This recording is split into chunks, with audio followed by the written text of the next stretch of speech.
बहुत साल पहले इस धरती पर दूर कहीं एक सुंदर लड़की रहती थी जिसका नाम सिंड्रेला था। सिंड्रेला की माँ का कई साल पहले निधन हो गया था। उसके पिता ने उसे प्यार और देखभाल के साथ पाला। जब सिंड्रेला के पिता ने दोबारा शादी की, तब उसकी जिंदगी में एक बड़ा बदलाव आया। उसके पिता की नई पत्नी और उसकी बेटियां उनके घर आकर रहने लगी।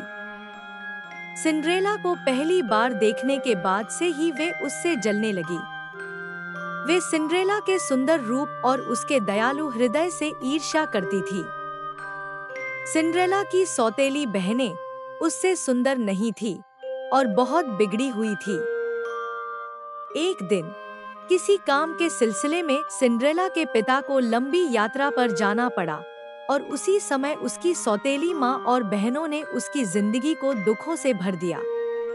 जब सिंड्रेला अपने प्यारे पक्षियों से बगीचे में बात कर रही थी, उसकी सौतेली माँ उसके पास आई और बोली, आज से तुम स्टोर रूम में रहोगी और सारा घर का काम करोगी और मुझे तुम्हें इन कपड़ों में घूमते हुए बिल्कुल पसंद नहीं। सिंड्रेला कुछ कह नहीं पाई और जैसा कहा गया वैसा ही किया। उसने अपना सामान स्टोर रूम में रखा और उसी दिन से सारा घर का काम अकेले करने लगी। वह बहुत थक जाती थी, लेकिन उसकी सौतेली माँ और बहनें उस पर कोई रहम नहीं करती थीं। सिंड्रेला के पास चूहों और खिड़की पर बैठने वाले पक्षियों के अलावा कोई दोस्त नहीं था। ठंड से बचने के लिए वह रात को नीचे आकर आग के पास बैठ जाती और वहीं सो जाती। दिन इसी तरह बीतते गए। एक दिन राजकुमार के महल से एक न्योता आया, जिसमें शहर की सभी लड़कियों को एक नृत्य समारोह में बुलाया गया था। जैसे ही सौतेली बहनों को यह खबर मिली, वे दौड़कर घर आईं और अपनी माँ को बताया। तुम दोनों उस पार्टी में बहुत सुंदर लगोगी, उन्होंने कहा। राजकुमार जरूर तुम दोनों में से किसी एक को चुनेगा। दिन बीतते गए और वे पार्टी की तैयारियों में जुट गई। उनके कपड़े सिलवाए जा रहे थे और आखिरकार वह दिन आ गया। सौतेली बहनें सुबह सुबह उठीं और सिंड्रेला को बुलाकर तैयार होने में मदद करने को कहा। सिंड्रेला पूरा दिन उनकी मदद करती रही। शाम तक सिंड्रेला अपनी बहनों को तैयार करती रही। जब वे पूरी तरह तैयार हो गई, तब सिंड्रेला ने झिझकते हुए अपनी सौतेली माँ से पूछा, क्या मैं भी उस नृत्य समारोह में जा सकती हूँ? उसकी माँ ने कहा, तुम्हें भी बाकी लड़कियों के साथ बुलाया गया है, लेकिन क्या तुम्हारे पास पहनने के लिए कपड़े हैं? राजकुमार को पत्नी चाहिए, नौकरानी नहीं।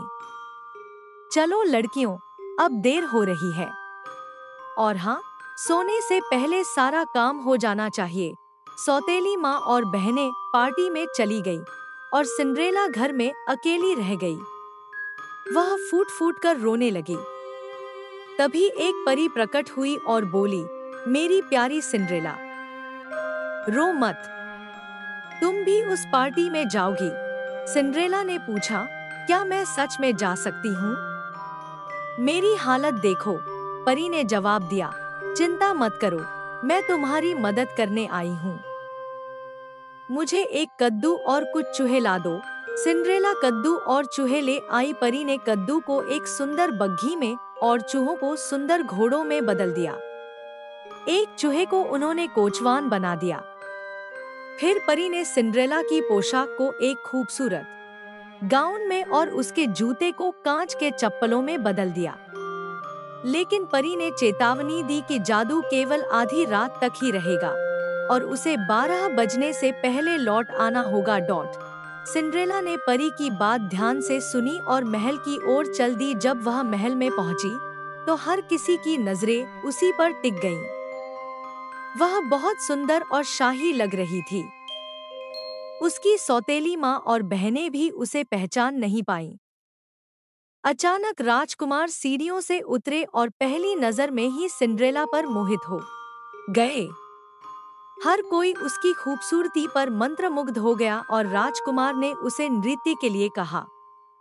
वे देर रात तक नाचते रहे और सिंड्रेला समय का ध्यान नहीं रख पाई। जब उसने घड़ी की ओर देखा तो उसे परी की बात याद आई और वह भागने लगी।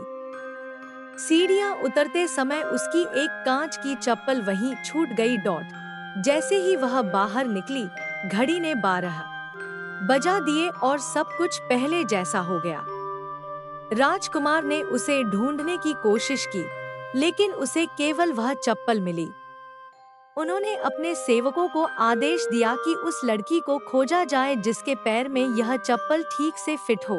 राजकुमार के सेवक हर घर में गए और चप्पल पहनाने लगे, लेकिन वह किसी के भी पैर में फिट नहीं हुई।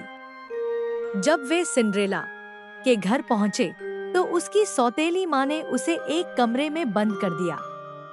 सेवकों ने उसकी बहनों को चप्पल पहनाने की कोशिश की, लेकिन वह एक के लिए बहुत बड़ी और दूसरी के लिए बहुत छोटी थी। सिंड्रेला बाहर निकलने की कोशिश कर रही थी, लेकिन चाबी उसकी सौतेली माँ के पास थी। उसके चूहे दोस्तों ने उसे रोते देखा और उसकी मदद करने आ गए।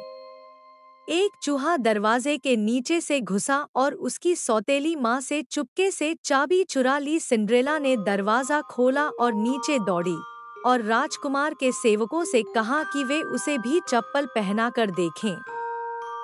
चप्पल बिल्कुल सही आई और सेवकों ने पूछा, क्या तुम वही लड़की हो? सिंड्रेला ने हाँ कहा और वे उसे महल ले गए। राजकुमार और सिंड्रेला की शादी हो गई और वे दोनों खुशी खुशी जीवन बिताने लगे।